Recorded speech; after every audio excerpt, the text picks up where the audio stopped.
తిరుమల లడ్డూ వివాదంపై నటుడు ప్రకాష్ రాజ్ ట్వీట్స్ పరంపర కొనసాగుతూనే ఉంది. తాజాగా ఏపీలోని పరిస్థితులపై నటుడు ప్రకాష్ రాజ్ మరో ట్వీట్ చేశారు. మనకేం కావాలి? ప్రజల్లో భావోద్వేగాలను రెచ్చగొట్టి తద్వారా రాజకీయ లబ్ధి సాధించడమా, లేక ప్రజల మనోభావాలు గాయపడకుండా పరిపాలన సంబంధమైన అవసరమైతే తీవ్రమైన చర్యలతో సున్నితంగా సమస్యను పరిష్కరించుకోవడమా? జస్ట్ ఆస్కింగ్ అంటూ ట్వీట్ చేశారు. తిరుమల శ్రీవారి లడ్డూ ప్రసాదం వివాదంపై తన కామెంట్ ను డిప్యూటీ సీఎం పవన్ కళ్యాణ్ తప్పుగా అర్థం చేసుకున్నారని ప్రకాష్ రాజ్ పోస్ట్ పెట్టగా దీనిపై పవన్ కళ్యాణ్ స్పందించారు. ప్రకాష్ రాజ్ తనకు మంచి మిత్రుడని తెలిపారు. రాజకీయంగా భిన్నాభిప్రాయాలు ఉన్నప్పటికీ ఒకరి పట్ల ఒకరికి ఎంతో గౌరవం ఉందన్నారు పవన్. భక్తుల మనోభావాలు దెబ్బతిన్నాయని, దోషులకు శిక్ష పడాలని తాను ట్వీట్ పెట్టినప్పుడు ఆయన ఆ విధంగా కామెంట్ చేయాల్సిన అవసరం లేదని చెప్పారు. ఇక ప్రకాష్ రాజ్ పోస్టును తాను తప్పుగా అర్థం చేసుకోలేదని, ఆయన ఉద్దేశం నాకు అర్థమైందని ఓ ఇంటర్వ్యూలో తెలిపారు. ఇక ప్రాయశ్చిత్త దీక్షలో భాగంగా డిప్యూటీ సీఎం పవన్ కళ్యాణ్ విజయవాడ కనకదుర్గమ్మ ఆలయంలో ప్రకాష్ రాజ్ పై ఫైర్ అయ్యారు. సున్నిత అంశాలపై ప్రకాష్ రాజ్ తెలుసుకొని మాట్లాడాలని హితవు పలికారు. ఇక దీనిపై ప్రకాష్ రాజ్ స్పందిస్తూ ప్రస్తుతం తాను విదేశాల్లో ఉన్నానని, ఇండియాకు వచ్చాక పవన్ కళ్యాణ్ ప్రశ్నలకు సమాధానమిస్తానని అన్నారు. ఇక ఆ తర్వాత గెలిచే ముందు ఒక అవతారం, గెలిచిన తర్వాత ఇంకో అవతారం. ఏంటి అవతారం? ఎందుకు మనకి అయోమయం? ఏది నిజం? జస్ట్ ఆస్కింగ్ అంటూ ప్రకాష్ రాజ్ ట్వీట్ చేశారు. దీనిపై మరింత సమాచారం మా ప్రతినిధి దుర్గా అందిస్తారు. దుర్గా,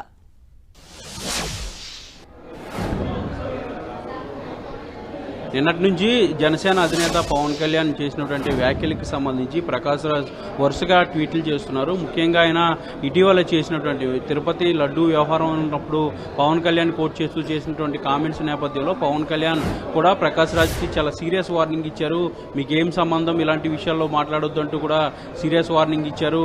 ఆ వార్నింగ్కి ప్రకాష్ రాజ్ కూడా రిప్లై ఇచ్చారు. ప్రస్తుతం నేను విదేశాల్లో ఉన్నాను, 30వ తేదీన వస్తాను, అన్ని వివరాలు కూడా పూర్తిగా మాట్లాడతానంటూ కూడా ప్రకాష్ రాజ్ ఒక వీడియోని విడుదల చేశారు. అయితే నిన్న ఈ రోజు కూడా ప్రకాష్ రాజ్ వరుసగా ట్వీట్లు చేస్తున్నారు. ఈ ట్వీట్లు అనేది ఇప్పుడు హాట్ టాపిక్ గా మారాయని చెప్పాలి. ఎందుకంటే ప్రకాష్ రాజ్ పవన్ కళ్యాణ్ టార్గెట్ చేసి ట్వీట్ చేస్తున్నారు అనేది మనకి క్లియర్ గా అర్థమవుతుంది. ఎందుకంటే ఎన్నికల ముందు ఒక అవతారం, ఇప్పుడు ఒక అవతారం, జస్ట్ ఆస్కింగ్ అంటూ కూడా నిన్న ఆయన ట్వీట్ చేశారు. దాంతోపాటు తప్పు చేయకపోయినా బెదిరించి మరి క్షమాపణ చెప్పించుకోవడం ఏంటి అనే అంశానికి సంబంధించి కూడా మరొక ట్వీట్ని చేశారు. ఎందుకంటే సినీ నటుడు కార్తీ అలాగే సూర్య ఇద్దరు కూడా పవన్ కళ్యాణ్కి బహిరంగంగా క్షమాపణ చెప్పారు. సినిమా ఫంక్షన్లో చేసినటువంటి లడ్డూ పైన చేసినటువంటి కామెంట్స్ నేపథ్యంలో పవన్ కళ్యాణ్ చాలా సీరియస్గా వాళ్ళకు కూడా వార్నింగ్ ఇచ్చారు. అందులో భాగంగానే అటు కార్తీ కానీ లేదంటే సూర్య ఇద్దరు కూడా ట్విట్టర్ వేదికగా పవన్ కళ్యాణ్కి క్షమాపణ చెప్పారు. అయితే ఆ విషయాన్ని కూడా కోట్ చేస్తూ ప్రకాష్ రాజ్ కావాలని తప్పు చేయకపోయినా సరే క్షమాపణలు చెప్పించుకోవడం ఏంటి, బెదిరించనేది చాలా స్పష్టంగా